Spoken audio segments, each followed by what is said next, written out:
धर्म प्रेमी सज्जनों तथा हम मानव कहलाने वालों, हमारा नाम मानव पड़ा है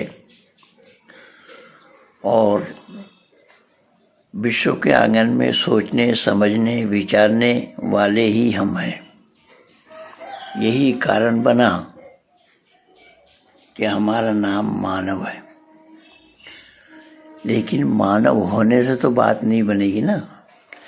मानव होने के कारण मानव पर जिम्मेदारी आई है और ये जिम्मेदारी देने वाले कौन है? जो सृष्टि के नियंता हैं, सृष्टि करता है, पालन करता है, संहार करता है और मनुष्य मात्र के किए हुए कर्मों का फल दाता है, जिन्हें हम ईश्वर कहते हैं, परमात्मा कहते हैं। ऐसे ही परमपिता परमात्मा ने सृष्टि के इस रचना में मानव को सर्वोत्कृष्ट प्राणी बताया, अफजलुल मखलूकात बताया। तो अफजलुल मखलूकात बताने से केवल बात तो बनी नहीं। जब हम उत्कृष्टता अपनी दिखाएंगे, जब हम अपनी उसी उत्कृष्टता को दिखाएंगे, तभी हम उस अफजल में शुमार हो सकते हैं या शुमार हो पाएंगे। अगर हम अपनी उस उत्कृष्टता को ना दिखाएं तो फिर अफजलुल मखलूकात जो हमारा नाम पड़ा, अगर हमने उसे अंजाम नहीं दिया, उसको चरितार्थ नहीं किया, तो हम अफजल कैसे कहला सकते हैं? इसलिए आज मानव समाज में अकाल पड़ गया है इसी चीज़ का ही। मानव केवल भौतिक दुनिया में भौतिकता को पाने के लिए या भौतिकता को अपने जीवन में उतारने के लिए ही ये सारा षड्यंत्र सब रच रहे हैं। मार काट यहाँ वहाँ जो कुछ भी जैसा भी हो रहा है, ये सब मानवता विरोधी है। और मानवता विरोधी कार्य मानव करे तो फिर मानव कहलाने के अधिकारी कैसे बनेंगे? इसलिए वेद में कितना सुंदर उपदेश आया है। इसे मैं कई वर्ष पहले लिखा था, आज फिर मैं उसको अपने पेज में भी डाला हूँ। इसका हेडिंग है, सत का ग्रहण असत का त्याग ही मानवता है। और परमपिता परमात्मा ने इसका उपदेश दिया। अथर्ववेद में आया है, सुविज्ञानम चिकितेषु जनाया सच्चा सच बचसी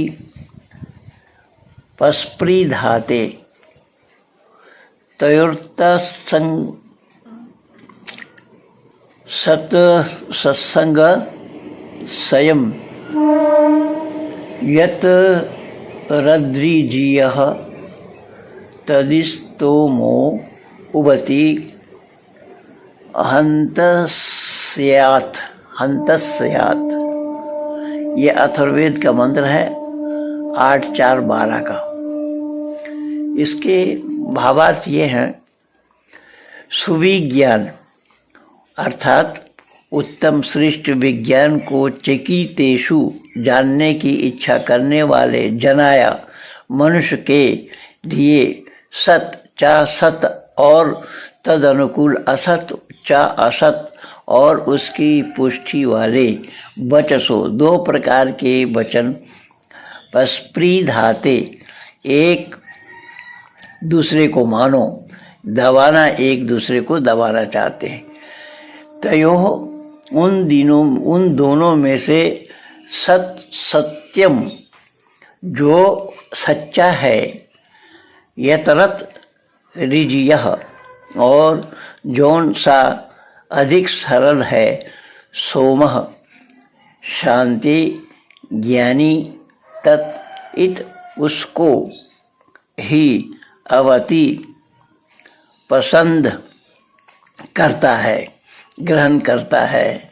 असत झूठ को अहंति सर्वथा त्याग देता है। ये कौन? मानव के लिए, ये मनुष्य के लिए बताया कि मनुष्य जीवन क्या है।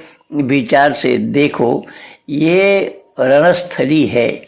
यहाँ देवों और असुरों की लड़ाई छिड़ी रहती है। अर्थात मनुष्य में जो देव और असुर है, इन दोनों की लड़ाई यहाँ धरती पर छिड़ी रहती है। तो देव और असुर ये कौन है, इसको जानना पड़ेगा। जो मनुष्य है वो देव कहलाता है कि मनुष्य ही देवता बनता है। देवता कोई आसमान से गिरता नहीं है, जमीन के अंदर से भी निकलती नहीं है। मनुष्य ही अपने किए हुए कर्मों के अनुसार देवता बनते हैं और अपने किए हुए कर्मों के अनुसार असुर कहलाते हैं। तो सत और असत को परस्पर में लड़ते रहते हैं, किंतु क्या होता है, जोगी लड़े और खप्पर का नुकसान, यानी लड़ाई सत और असत में कुचलता जाता है। मनुष्य की आत्मा जैसे दो सेनाओं की लड़ाई में भूमि खून से रंग जाती है। भूमि पर अधिकार करने के लिए ही दो सेनाएं लड़ती हैं। सत और असत भी ज्ञान अभिलाषी मनुष्य पर अपना अधिकार जमाने के लिए परस्पर लड़ते हैं। अब धरती पर जो हो रहा है वो सब लोगों के नज़र के सामने है। केवल अपना प्रभुत्व, अपना अधिकार जमाने के लिए ही ये लड़ाई होती है। लेकिन यहाँ लड़ाई मानव में होना चाहिए था, देवता में और असुरों में। अर्थात देवत्व को प्राप्त करते हुए उस असुरों को दमन करना था। लेकिन यहाँ लड़ाई मनुष्य से हो रहा है। तो इसीलिए यहाँ बताया गया है कि सुविज्ञान चिकीतेषु जनाया सच्चा सच वचसी पस्पृधाते। ब्राह्मण ग्रंथों में ये इस वेद मंत्र के भाव को लेकर अनेक स्थानों में दैवासुर संग्राम, इसको दैवासुर संग्राम का नाम दिया है। देवों और असुरों के युद्ध का रूपक निरूपण किया जाता है या किया गया है। जब मनुष्य किसी कार्य को करने लगता है तब उसके सामने दो पक्ष आते हैं। बहुत थोड़ा मनुष्य है जो दोनों में विवेक कर सके।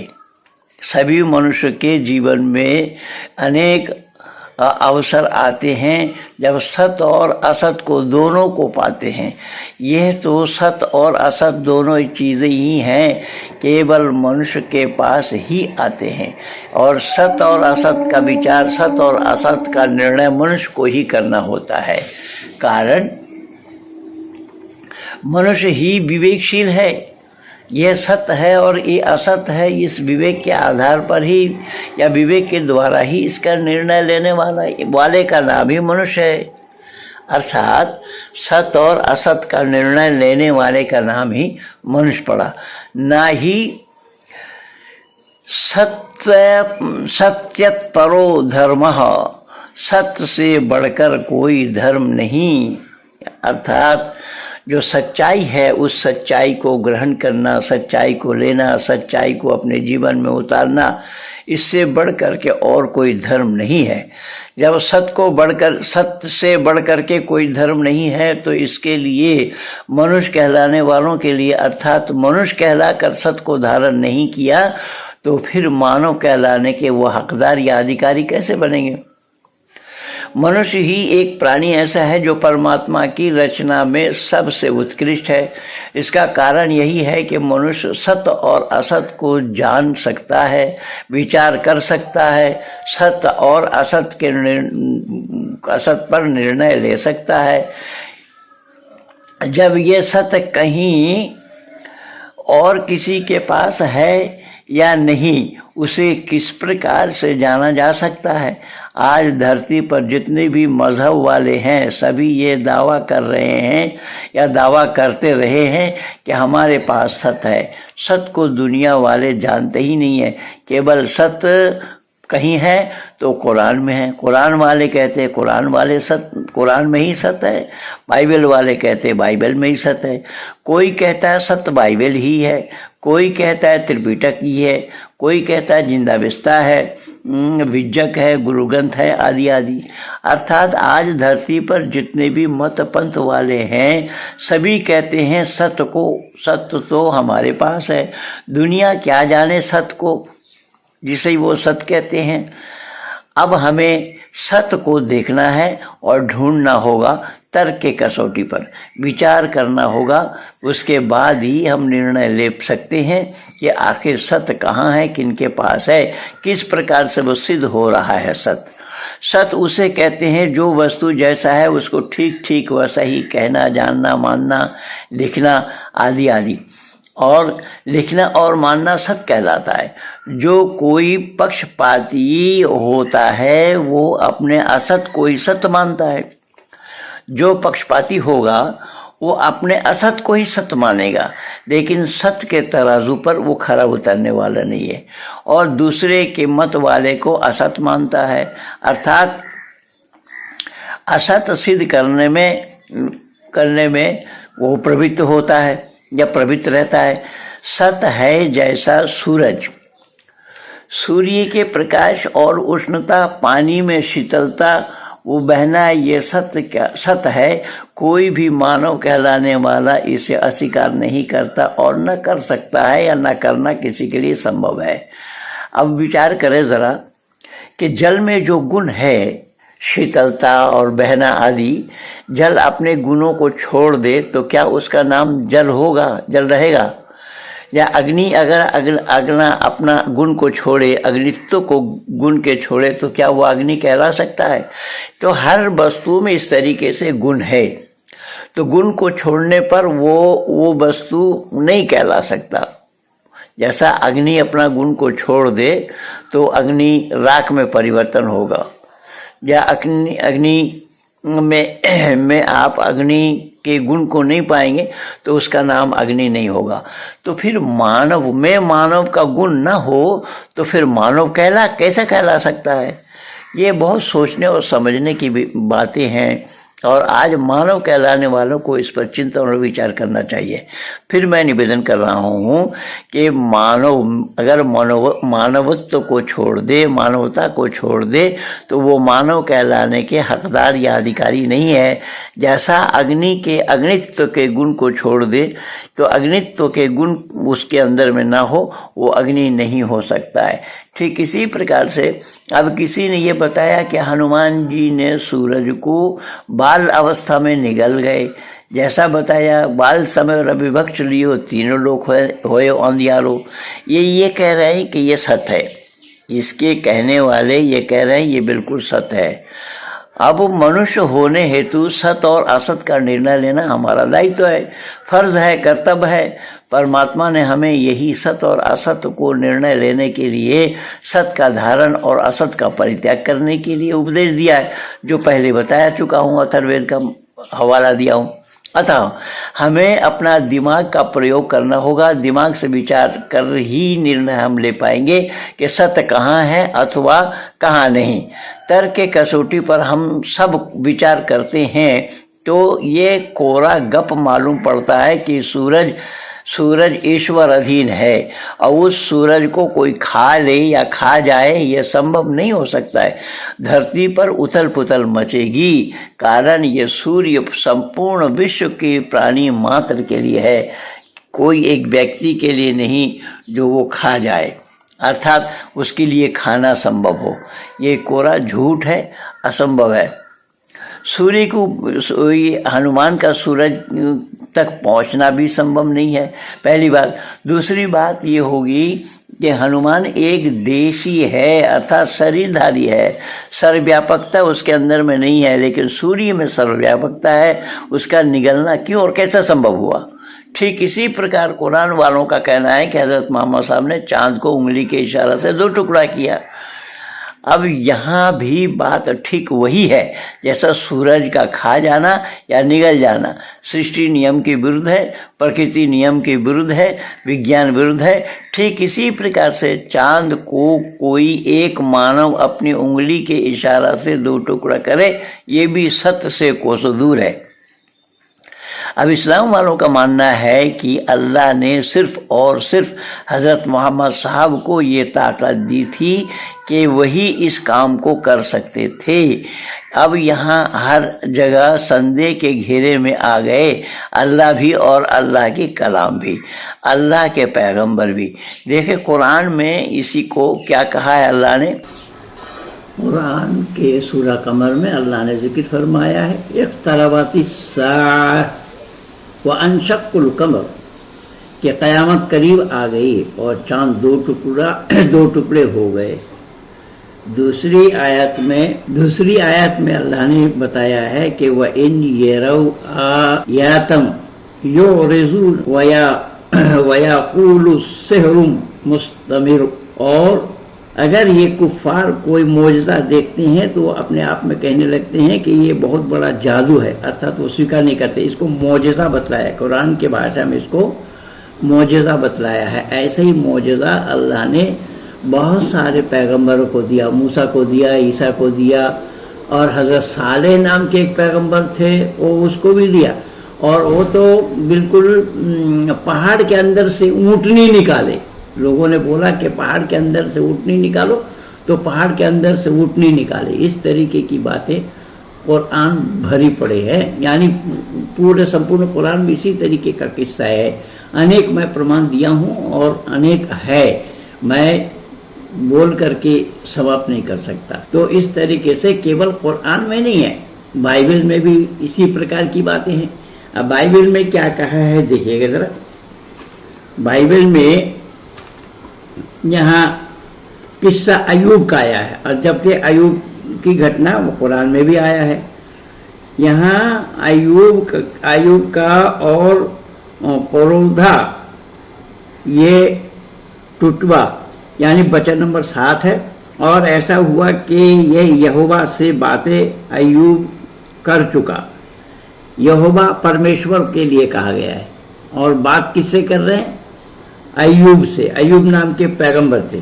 बात हो चुका, तब उसने तेमानी एलीपज से कहा कि मेरा क्रोध तेरे और तेरे दोनों मित्रों पर भड़का है, क्योंकि जैसा ठीक बातें मेरे दास अयूब ने मेरे विषय कही, वैसा ही तुम लोगों ने भी कही। ये ईश्वरीय वचन है। अब यहाँ देखिए कि बाइबल में इस तरीके की बेतुकी बात है। केवल इतना नहीं, वहाँ भजन संहिता में देखिए वहाँ और क्या बोला है। ये आयत नंबर 60 है। हे परमेश्वर, तूने हमको त्याग दिया और हमको तोड़ डाला। तू क्रोधित हुआ, फिर हमको जूं का तू कर दे। ना तूने भूमि को कंपाया और फाड़ डाला, तो तूने भूमि को कंपाया और फाड़ डाला। उसके दरारों को भर दे, क्योंकि वह डगमगा रही है। कौन? भूमि डगमगा रही है। अब देखिए सृष्टिकर्ता के लिए ये कहा जा रहा है। ये कैसे सृष्टि करता है बाइबल के यहोवा, इससे अंदाजा लगाइए कि तूने अपनी प्रजा की कठिन दुख भुगवाया, यानी अपनी प्रजा को कठिन दुख भुगवाया। तूने हमें लड़खड़ा देने वाला दाख मधु पिलाया है। अब देखिए यहाँ शराब की बात आई है। दाख मधु पिलाने वाला शराब के लिए, शराब पीने से लड़खड़ा जाते हैं। ये बाइबल में अल्लाह यहोवा ने जिक्र फरमाया है, बतलाया है। केवल इतना नहीं, आगे चलिए वहाँ पर यहेजकेल के आयत 15 में पाएंगे कि तब उसने मुझसे कहा, देख मैंने तेरे लिए मनुष्य की विष्ठा की संति गोबर, यानी गोबर ठहराया है, और उसी से तू अपनी रोटी बना ला। आप अंदाजा लगाइए कि विष्ठा से, यानी मनुष्य के गोबर से, मनुष्य का गोबर होता है या मनुष्य के विष्ठा होते हैं, ये भी अकल यहोवा को नहीं है। अब मनुष्य के विष्ठा बताया है, अर्थात मनुष्य के पैखाना से रोटी बनाने की बात बाइबल में की गई है। तो इस प्रकार ये बाइबल वाले भी कह रहे हैं हमारे सच है, कुरान वालों ने भी कहा हमारा सच है, और पुराण वालों ने भी कहा हमारा सच है, त्रिपिटक जिंदावेस्ता वालों ने हमारा सच है, सबका सच है। भाई सबका सच होना कैसे संभव होगा? सच तो एक है और अद्वितीय है। सत्य में वे जयते नैनितम सत्य नपंथा भीतर तो देवी आना बताया गया है शास्त्र में कि सत्य एक ही होता है और सत्य दो होना संभव नहीं है। सत्य की विजय होती है, सत्य को कोई हरा नहीं सकता, आदि आदि। तो ये कौन सा सत्य है, किनका सत्य है, अब ये पड़ताल कौन करेगा? पड़ताल करने के लिए हमारा नाम मानव है और हमें अपने तर्क के कसौटी पर सत्य और असत का निर्णय लेना है, असत का धारण असत का परित्याग करना है, तभी हम मानव कहलाने के हकदार बनेंगे। तो मैं निवेदन कर रहा हूँ कि इसके अतिरिक्त बुखारी शरीफ हदीस में भी अध्याय है, एक अध्याय है जो शक्कुल कमर के नाम से, कमर माने चांद, शक माने फट जाना, दरार पड़ना, टुकड़ा होना, आदि आदि, जिसका तात्पर्य यह है चांद का टुकड़ा होना। इसे इस्लाम मोजिज़ा यानी चमत्कार कहते हैं, जो सिर्फ और सिर्फ अल्लाह ने मोहम्मद सल्लल्लाहु अलैहि वसल्लम को ही ये ताकत दी थी। अब प्रश्न है कि कौन सी बात सही है, हनुमान जी वाली बात सही है अथवा मोहम्मद साहब वाली बात सही है? तर्क के तराजू पर कौन और किसकी बात खरा उतरने वाली है? ये दोनों बातें सत्य से कोसों दूर हैं और ये दोनों ही कहते हैं कि हमारा सत्य है। हनुमान जी वाले कहते हैं कि हमारा सत्य है और कुरान वाले कहते हैं हमारा सत्य है। हम मानव कहलाने वालों को तर्क के आधार पर ये निर्णय हमें लेना होगा कि आखिर सत्य कहाँ है, किन के पास है। असत्य पर विवेचन करना और सत्य को जानना ये मानव का काम है तथा सत्य के ग्रहण करने में और असत्य को छोड़ने में सर्वदा उद्यत रहना चाहिए। किसको? मानव मात्र को। मनुष्य कहलाने वाले के अधिकारी हम तब बनेंगे या उससे पहले हमारा नाम मनुष्य का होना संभव होगा, अर्थात तब तक हमारा नाम मनुष्य नहीं पढ़ सकता जब तक कि हम सत्य को अपने जीवन में न उतारें। सत्य को धारण करना और असत को परित्याग करना ही मानवता है। इसीलिए आए आज ही हम प्रतिज्ञा लें मानव बनने का और अपना जीवन को सफल से सफलतम की ओर ले जाने के लिए हम परमपिता परमात्मा के सानिध्य को लाभ करें और मानव कहलाकर मानव के गुणों को धारण करें। तो मानव के गुणों को धारण करने वाले कभी भी ये झगड़ा और लड़ाई नहीं कर सकते। और कुरान में तो अल्लाह ने साफ कहा है वल्लाहु ला युहिब्बुल फसाद, कि अल्लाह ताला पसंद नहीं करते हैं दुनिया में फसाद फैलाने वालों को। तो अब यहाँ देखिए वहाँ क्या हो रहा है अफगानिस्तान में। अफगानिस्तान की तरफ तो संपूर्ण दुनिया इस समय नज़र दौड़ाई हुई है और खूबी की बात यह है कि सब अल्लाह के नाम से ही कर रहे हैं। कलमा वो लोग पढ़ रहे हैं, कलमा पढ़ करके ये सारा काम कर रहे हैं। तो ये मानवता के विरुद्ध कार्य, मानवता विरुद्ध आचरण मानव का क्यों और कैसा होना संभव होगा? इसलिए मैंने आप लोगों से यही निवेदन किया। ये लेख मैं बहुत पहले लिखा था, आज पुनः इसको पोस्ट किया हूँ अपने फेसबुक पेज में और आप लोगों के सामने मैं इसको बोल करके भी बताना चाहा कि सच्चाई क्या है उसको हम अपने जीवन में धारण करें और असत्य को छोड़ें, क्योंकि मानव जीवन सत्य से ही जुड़ा हुआ होता है। असत्य को त्यागने वाले का नाम ही मानव होता है।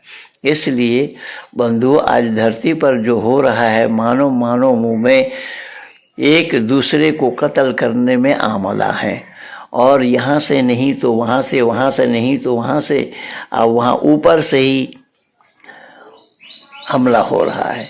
ये क्या हो रहा है? मानवता पर कूठा लगाता है, जबकि सब कुरान के ही मानने वाले हैं, सब हवाला कुरान का ही दे रहे हैं। तो कुरान का हवाला दे करके कुरान विरुद्ध, यानी ये क्या, अल्लाह का नाम लिया जा रहा है, सब कलमा पढ़ रहे हैं, मारने वाले भी कलमा पढ़ रहे हैं और मार खाने वाले भी कलमा पढ़ रहे हैं। अब अल्लाह जो चाहता है सो करता है। अब देखिए अल्लाह जो चाहता है सो करता है। जैसा माशा अल्लाह काना लम यशा लम यकुन बोला अल्लाह ने, या वमा तशाऊन इल्ला यशा अल्लाह रब्बुल आलमीन कहा है कुरान में अल्लाह ने कि वो जो चाहता है वही होता है। हमारे चाहने के से कुछ नहीं होता, यानी मानव के चाहने से कुछ नहीं होता है, वो जो चाहता है वही होता है। तो जो मारे जा रहे हैं, क्या उनके लिए अल्लाह ने चाहा कि वो मरे? और जो मार रहे हैं क्या उनके लिए अल्लाह ने चाहा कि वो मारे? अब ये बात कहाँ सत पर खरा उतर रही है। इसलिए मैं निवेदन करूँगा कि इसको खंगालने की आवश्यकता है। मानवता की रक्षा के लिए संपूर्ण विश्व के आंगन में मानव कहलाने वालों को आगे आना पड़ेगा। मानवता की रक्षा के लिए, मानवता की रक्षा हम कर सकते हैं, क्योंकि करना भी हमारा दायित्व है। हम मानव कहलाने वाले हैं।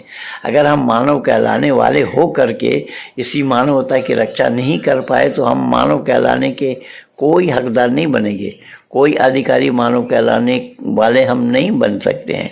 इसीलिए आइए, मैंने 2 टुक में केवल इतना ही बताया कि जैसा ये कोई भी वस्तु, प्रकृति का कोई भी वस्तु, अगर वो जो नियम उसके लिए बनाया है वो नियम को वो छोड़ देगा तो वो वस्तु नहीं कहला सकता। जैसा मैं अग्नि का और पानी का उदाहरण दिया है कि अग्नि अगर अपना गुण को छोड़ दे तो उसका नाम अग्नि नहीं होगा, पानी भी अपना गुण को छोड़ दे तो उसका नाम पानी नहीं होगा। इसीलिए आप देखिएगा, एक छोटा सा उदाहरण और दे रहा हूँ कि हम मानव, हर एक मानव अपने फूंक को 2 तरीके से इस्तेमाल करते हैं। कोई गर्म चीज़ हमारे सामने आए, चाय वगैरह, कॉफ़ी वगैरह, कोई इस तरीके का पेय पदार्थ गर्म आए तो हम फूंक करके उसको ठंडा करते पीते हैं। और जब आँख में आपके कुछ पड़ जाए, कुछ आँख में धक्का लग जाए, आँख में चोट लगे, तो फौरन एक कपड़ा आप पुतली बना करके उसमें यही फूंक को भरते हैं और आँख में लगाते हैं। यही फूंक 2 प्रकार का काम किया है। एक तो ठंडा का काम किया और एक गर्मी पहुंचाने का काम किया है। तो जब आँख में आपकी चोट लगी तो फौरन आँख में आपने रुमाल को लपेटकर, रुमाल का पुतली बना करके उसमें आपने फूंक को भरा और उसी को आँख में लगाया, तो उससे आपको आराम मिला। फूंक यही है, 2 गुण है। तो इसी तरीके से ये मानवों को ये जानना चाहिए, मानवों को ये समझना चाहिए, ये काम किसी पशु का नहीं है। पशु इस काम को नहीं कर सकता है। यही तो भेद मानव में और पशु में है, जो परमात्मा की सृष्टि में यही भेद है। इस भेद को मानव को जानना पड़ेगा। मानव समझे बिना इसको, मानवता को बरकरार नहीं रख सकता। इसीलिए आइए हम सब मानव बने, मानव बन करके ही खुद शांति को प्राप्त करें, औरों को भी विश्व के आंगन में हम शांति को पहुंचाएं। इन्हीं शब्दों के साथ मैं अपने वाणी को यहीं पर विराम दे रहा हूं। ये बातें अगर अच्छी लगे तो ज़्यादा से ज़्यादा शेयर करना, लाइक करना, सब्सक्राइब करना, आइकन बेल दबाना न भूलना। इन्हीं शब्दों के साथ पंडित महेंद्र पाल आर्य। धन्यवाद सबको।